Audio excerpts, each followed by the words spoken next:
नमस्कार, मैं हूं विशाल यादव। मोदी सरकार की सबसे बड़ी पावर को सुप्रीम कोर्ट ने खत्म कर दिया है। दोस्तों, बड़ी खबर सामने आ गई है, दिल को गदगद कर देने वाली खबर सामने आ गई है।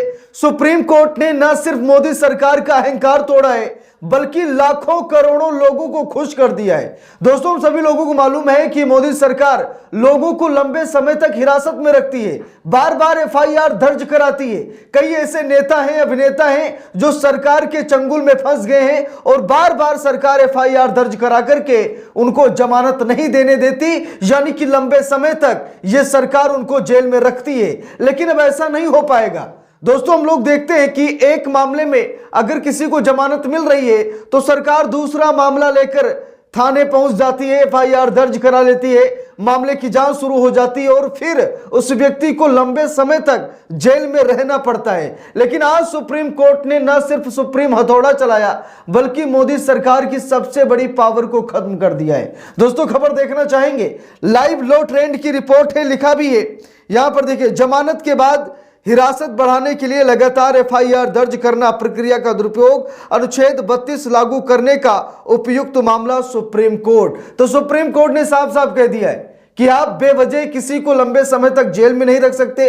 अगर कोई जेल में है और जमानत पर बाहर आ रहा है तो आप अपनी खुन्नस निकालने के लिए फिर से एफआईआर दर्ज मत कराइए। अगर आप ऐसा करेंगे तो ये गैर कानूनी है, असंवैधानिक है।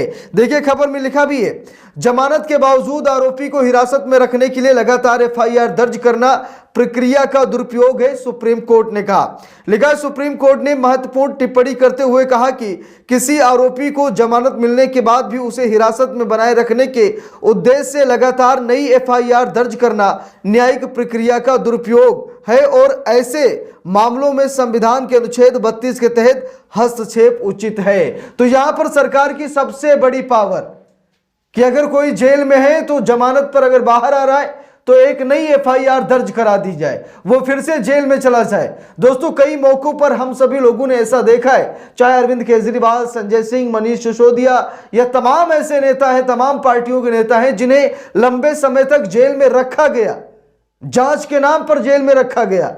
सबूत सरकार के पास कुछ नहीं होते, बस छवि खराब करती है। ठीक है, तो अब सुप्रीम कोर्ट ने सबसे बड़ी पावर छीनी है। सुप्रीम कोर्ट ने साफ साफ कहा यह गैर कानूनी है। अगर कोई व्यक्ति जमानत पर बाहर आ रहा है तो आप नई एफआईआर दर्ज नहीं करा सकते। आपने उसी वक्त एफआईआर दर्ज क्यों नहीं कराई? उसी समय फैसला हो जाता। लेकिन आप किसी को फंसाने के लिए नई एफआईआर बार बार दर्ज नहीं कराएंगे।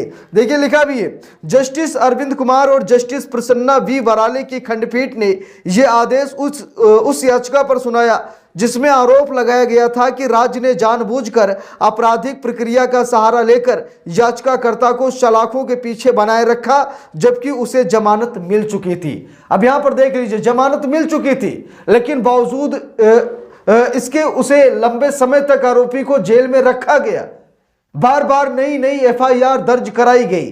देखिए, लिखा भी है, लगातार एफआईआर दर्ज करना और जमानत मिलने के तुरंत बाद नए मामलों में रिमांड लेना यह दर्शाता है कि अभियोजन पक्ष ने जानबूझकर यह सुनिश्चित किया है कि याचिकाकर्ता हिरासत में ही रहे। अदालत ने यह भी उल्लेख किया कि 17 दिसंबर 2025 को जमानत मिलने के बाद 19 और 20 दिसंबर 2025 को अलग अलग एफआईआर में पुनः पुलिस रिमांड लिया गया, जिससे यह स्पष्ट होता है कि आरोपी को निरंतर हिरासत में रखने का प्रयास किया गया था। सुप्रीम कोर्ट कह रहा है, देश की कानून व्यवस्था देख लीजिए, सुप्रीम कोर्ट को टिप्पणी करनी पड़ रही है कि बार बार एफआईआर दर्ज करके याचिकाकर्ता को लंबे समय तक बंदी बनाए रखने का ये पूरा इनका प्लान चल रहा है। देखिए, लिखा भी है, सुप्रीम कोर्ट ने याचिका स्वीकार करते हुए आरोपी को जमानत पर रिहा करने का निर्देश दिया। साथ ही कहा कि वो ट्रायल कोर्ट द्वारा निर्धारित शर्तों का पालन करेगा, सभी सुनवाई तिथियों पर उपस्थित रहेगा और जांच में सहयोग करेगा। इस प्रकार अदालत ने स्पष्ट किया कि जमानत के बाद लगातार एफआईआर कर हिरासत रखना, बनाए रखना संवैधानिक अधिकारों का उल्लंघन है और ऐसे मामलों में शीर्ष अदालत हस्तक्षेप करेगी। तो यहां पर सुप्रीम कोर्ट ने साफ साफ कह दिया कि हम हाथ पर हाथ रखकर नहीं बैठेंगे, हम तमाशा नहीं देखेंगे, हम हस्तक्षेप करेंगे। अगर आप बार बार नई नई एफआईआर दर्ज करा करके किसी को लंबे समय तक कैद में रखना चाहते हैं तो यह बिल्कुल ठीक नहीं है। चाहे वो कोई नेता हो, अभिनेता हो या कोई आम इंसान हो या कोई खास इंसान हो, आप लगातार किसी को जेल में नहीं रख सकते बिना ठोस सबूत के, बिना सुप्रीम या हाई कोर्ट या निचली अदालतों के फैसले के बिना। आप नई नई एफआईआर दर्ज करके रिमांड पर ले रहे हैं, फिर जेल भेज रहे हैं, रिमांड पर ले रहे हैं, फिर जेल भेज रहे हैं, यानी कि आप ऐसा नहीं कर सकते। यह मौलिक अधिकारों का उल्लंघन है और सुप्रीम कोर्ट ने कहा कि हम एक बार नहीं बल्कि बार बार इस मामले में हस्तक्षेप करेंगे। तो क्या सरकार की सबसे बड़ी पावर को सुप्रीम कोर्ट ने खत्म कर दिया है? क्या सुप्रीम कोर्ट ने बता दिया है कि संविधान का ही राज चलेगा, किसी की मनमानी तानाशाही नहीं चलेगी? दोस्तों, लंबे समय से यह मांग की जा रही थी कि सरकार की मनमानी पर अंकुश लगे। फर्जी मुकदमों में लोगों को जेल में डाला जा रहा है, सुप्रीम कोर्ट इस मामले को ध्यान में रखे। और आज सुप्रीम कोर्ट ने न सिर्फ एक फैसला सुनाया बल्कि अहंकारी सरकार को जड़ से उखाड़ फेंका है। और दोस्तों, मुझे ऐसा लगता है कि सुप्रीम कोर्ट के इस फैसले से कहीं न कहीं सरकार को सबक जरूर सीख लेना चाहिए। अवैध गिरफ्तारियों पर रोक लगे। सुप्रीम कोर्ट लंबे समय से चिंतित है, परेशान है कि अवैध गिरफ्तारियां लगातार बढ़ रही हैं, अवैध तरीके से लोगों को हिरासत में रखा जा रहा है।